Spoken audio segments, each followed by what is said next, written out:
Ate, sorry. Teacher ang nanay ko. Ngunit hindi ko alam kung ikatutuwa ko ba ito o hindi.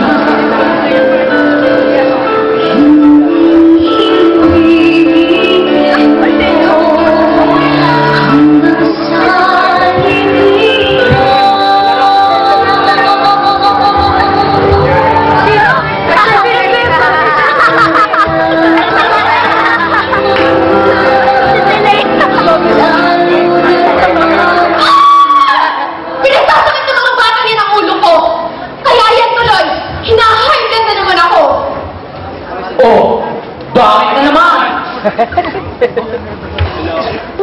Paano ba naman? Kaya ganda-ganda ng bati ko sa kanila. Well prepared ako nun. Ang sabi ko pa nga, good afternoon, class. Ang sagot nila sa akin, alam niyo kung ano? Goodbye, ma. Ang dapat ang mga estudyante ngayon. Dati naman ganyan, di ba? Dati, naaalala ko. Pag-sir ko si ma'am, madating big. Ay, ito, naribok na sa pagkuha ng gamit. Ito naman, naribok na siya naman, lahat sa pagtatas. Ka, noong panahon natin, abay magkamali ka na, agad ka ng papapilihan ng mga guro. Kaya ang galing-galing kumanta.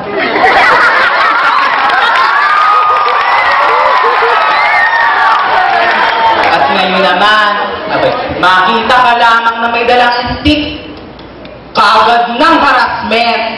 Ewan ko ba? Aba, ay dati, hindi tayo ganyan. Mga nagdidilang anghel tayo noon. Ay ngayon naman, ay parang mga sanggalo, ay bulisit na yun.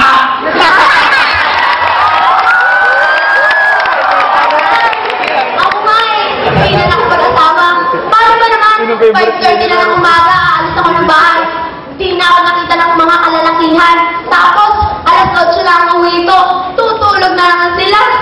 Hay! Di na tuloy akong naligawan. Sayang ang beauty ko, no? Nasaan yun?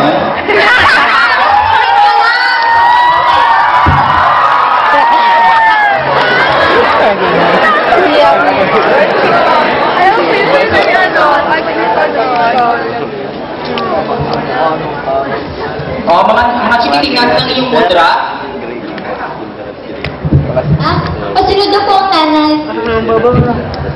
Ano ka ba profesyon na pinasok man dito? Teacher nga ba o... Oh, tulad dito. Pinagwawalis. Ginawa ng janitor. Oh, eto naman. Doktor. Doktor ng mga batang parang sira ulo. At ito naman katabi ko. Kumopya na ng kumopya ng mga grades. Yan tuloy. Ani mo'y clerk. Aba. At ako pa? Sino mga yan sa doon? Sino ba tinatawagan mo? Magulang mo nga estudyante, liban na liban. Guys, baka ang guidance counselor o baka naman call center agent. Ay, ano ba naman itong pinagkakaabalahan nyo dito? Ay nako, eto bagong brochure ng Avon, umorder na lang. Ayan, business woman. Si Barakuda. May 1.5 ka ba dyan? Bakit na naman? Kasi Mari, nag-text sa akin yung kapatid ko walang-wala daw silang pera mapuputulan na daw sila ng kuryente at saka ng tubig. Naaawa naman ako. Kapatid? Kapatid ka naman, parang isang linggo yan din ang binigay mo sa akin dahilan. Mari naman, ang lalaki na ng katawan ng mga kapatid mo. May mga tawat anak na nga ba't di mo sila pagtrabahuhin? Ay nako, naalala ko ha, ikaw pang bumili ng gamit pang eskwela ng mga yun. Mari naman, naawa na ako sa'yo. Promise Mari, babayaran ko sa susunod swenduhan. Promise Mari, babayaran ko. At yan, Martir!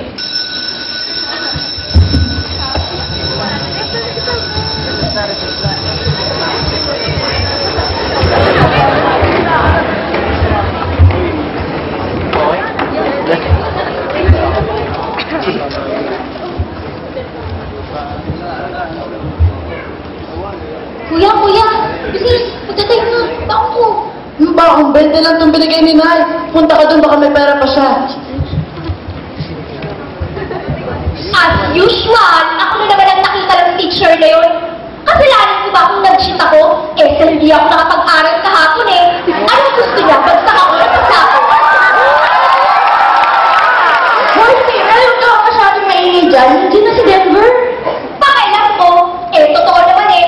Sobrang sa tapang ang teacher na yun. Bakit? Tinuturuan ka lang naman ang tama ng nanay ko ah. Alam mo naman napakagaling ng nanay mo. Paano ka matututo kung talaga namang mahina kang pumick up? Eh, kung magaling ang nanay mo, eh, sana magaling rin ako.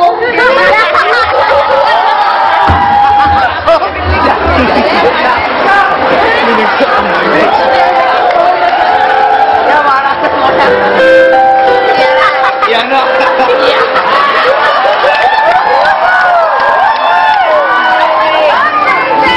Disiplinaryan si nanay. Kaya naman lahat magagalit sa kanya. Hindi ko pa alam kung hanggang saan ko siya may magtatanggol. Nakapagod na ako, Ate Charin. Dati na lang siyang may iniintindi sa school. Nasasaktan din.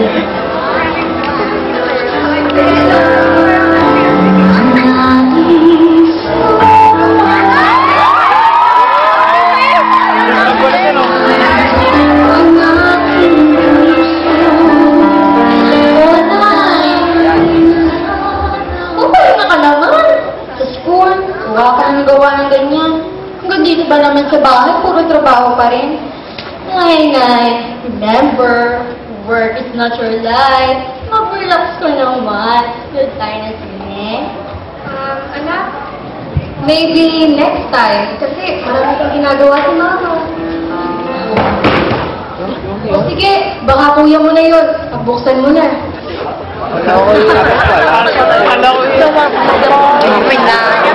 Ay, kuya. Oh, Denver, anak. Ginabi ka na naman. Oh, nagagawa mo pa ba yung mga homeworks mo? Eh, yung project mo, na-submit mo na ba? Ay, Denver, ha? Yung pinagubadan mo. Lagay mo sa tamang lagayan. Yung pangalan na natin sa work mo, malaki ka na. Pinagubadan mo. Denver, anak. Denver. Denver, ano ba? Hindi ka ba? Tama na! Bigyan niyo naman ako ng konting kahiyan. Sa school kayo pinag-uusapan. Pagod na ako magtanggol sa inyo. Denver, ano ba? Hindi kita maintindihan. Kaya na natin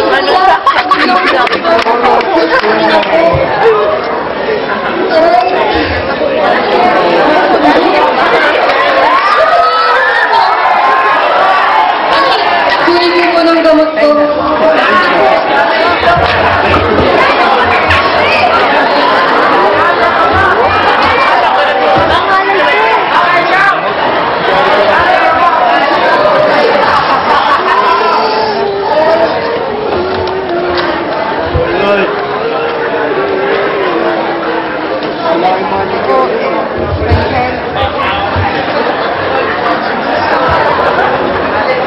Magpahinga po ba? Kaya kayo? Siguro nga anak, ginawa ko mabubuti. Anak, pakiligpit na lang nito. Medyo nasuha. Pagdating ng kuya mo, kaya kayong dalawa. Uy, tabi naman dyan. Hindi mo kayo kita. Hindi naman daw ganyan. Hindi, alakan niya.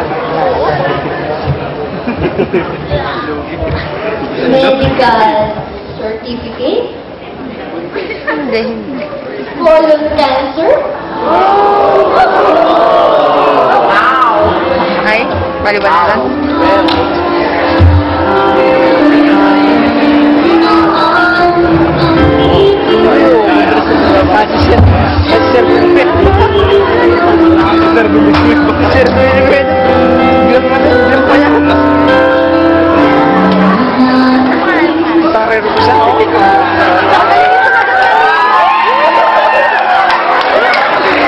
Hindi ko alam na may sakit si nanay, Ate Charin.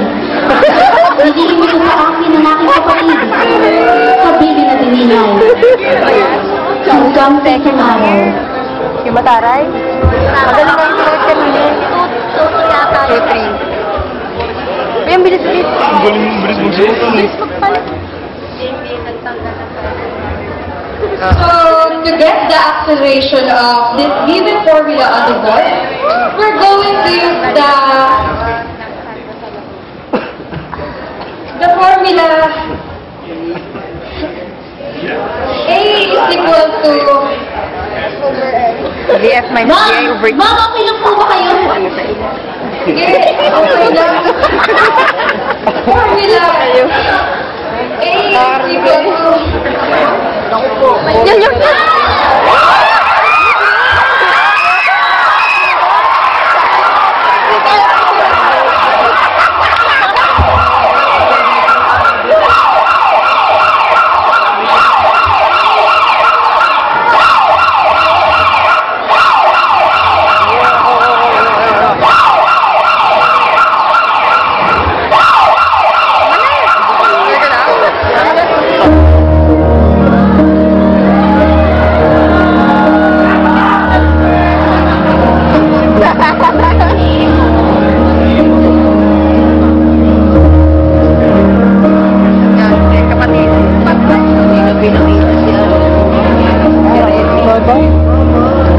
Kuya?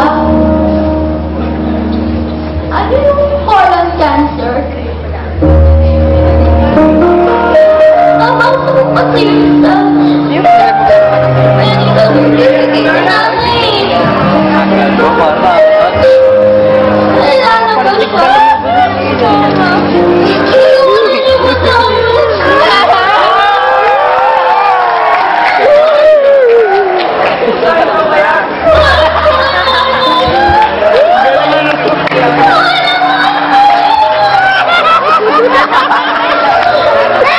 Iiwan niyo ba tayo? Naiyak na nga eh. Gusto ko tumawa yung iyak.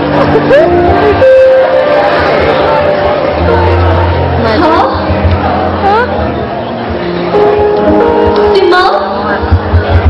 May colon cancer? Hindi ba? Sayang naman. Ang galing pa lang maging teacher ni Ma'am.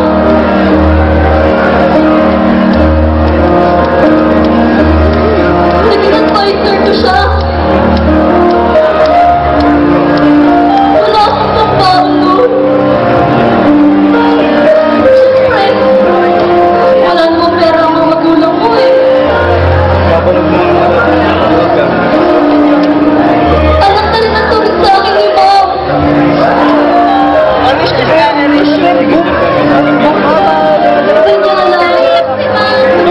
Gano'n niya ako napasaya.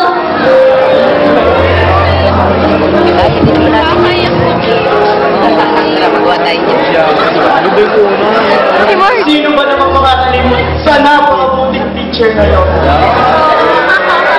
Ako nga dapat ngayon, hindi nag-aaral. Ngunit dahil kay Ma'am, si Ma'am na tinulungan akong kausapin ng mga cooperative para maging working student, makapag-aral sa eskwelahan.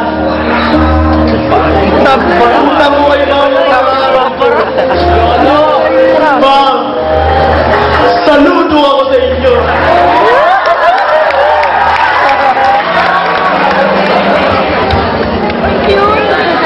Hilot si Zayn.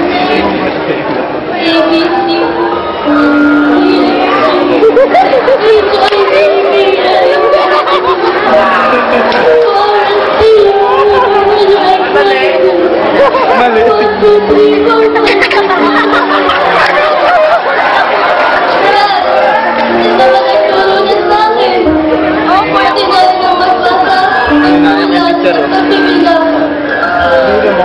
Kaya pati nga ng alain.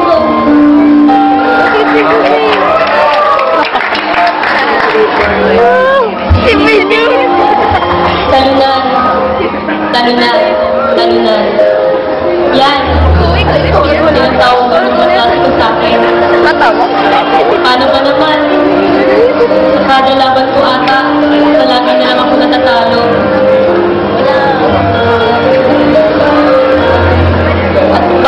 pagkatalo. Nababawasan ang tiwala ko sa sarili ko. Pero si Ma'am, tinataplan niya ako sa balikat. Sabi niya, kaya mo yan. Tiwala ka sa sarili mo. Alam kong magaling ka. Nang dahil kay Ma'am, lumakas ulit ako. Para sa iyo to, Ma'am. Salamat po. Nang dahil sa inyo, nag-champion ako.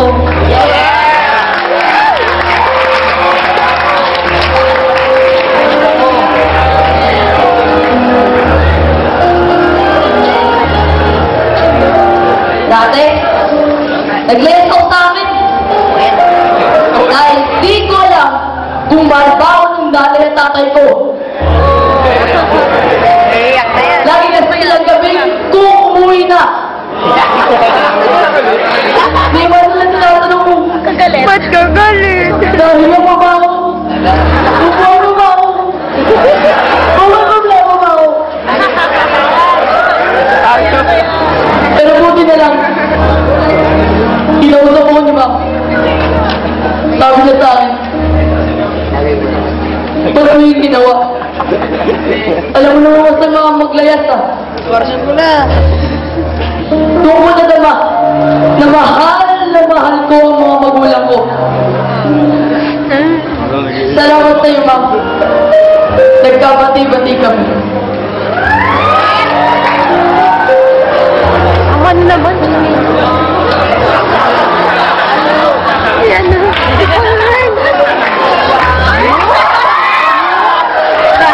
O, si Ma'am Direk, turo niyan. Galing ah. Ma'am? Sino ba nagturo niyan sa akin? Bakit naiyakan na tayo kung wala si Ma'am? Kaya Ma'am, di ko na ito nasasabi sa inyo doon. Maraming salamat po.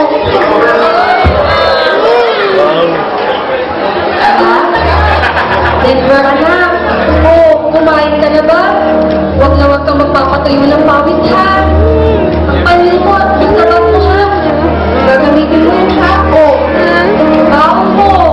Tsaka, anak, lagi mong tatandaan, ha?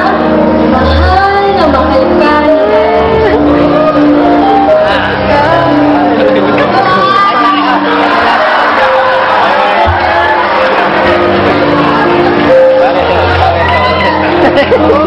Kung bata ako,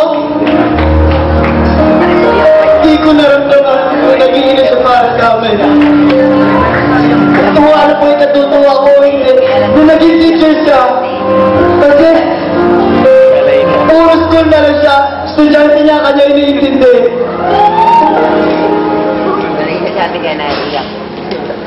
Pero, Alay na nga yan. dito na ako. Grabe, 18 minutes na wala ka na. Dami niya natulungan. Teka, kami naman. Dami niya tulungan magbago buhay ang mga estudyante. Ate, kami naman. Dahil doon, Ma,